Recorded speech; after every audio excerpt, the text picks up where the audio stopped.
রাজুর কাছে মেসেজ পাঠিয়ে দি চুল্লু কি। আরে চম্পা ভাবি, রাজু ভাইকে এত সহজে বাইরে যেতে দিলে? আরে বিলকিস যাক, সমস্যা নাই, রাজু অনেক কষ্ট করছে। এই মত না, তুই এইখানে কি করতেছিস? আরে রাজু, আমি দেখতেছি আমাদের ভিডিওতে কারা লাইক সাবস্ক্রাইব করতেছে। আরে মত না, আমার কাছে দে, আমি দেখতেছি। আরে রাজু, আমি একটা কথা বুঝতেছি না। আমাদের ভিডিও অনেক মানুষ দেখে কিন্তু ভিডিওতে লাইক সাবস্ক্রাইব করে না। লাইক সাবস্ক্রাইব করুক আর না করুক, আমরা আমাদের মতো ভিডিও বানিয়েই যাব। চল যাই।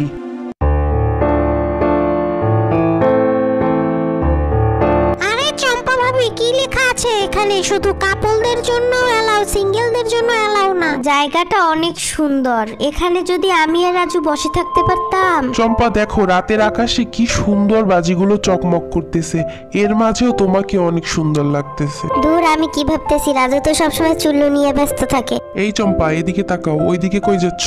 দেখো। ওয়াও! না, রাজুর সাথে আমি অনেক খারাপ ব্যবহার করছি। রাজু কত ভালো, রাজু আমার জন্য কত কিছু করছে। গাইস, তোমরা যারা ভিডিওটি লাস্ট পর্যন্ত দেখেছো তাদেরকে অসংখ্য ধন্যবাদ। এরকম আরো ভিডিও পেতে আমাদের চ্যানেলটিকে সাবস্ক্রাইব করে রাখো। খুব শীঘ্রই আরেকটি নতুন ভিডিও আপলোড দিব।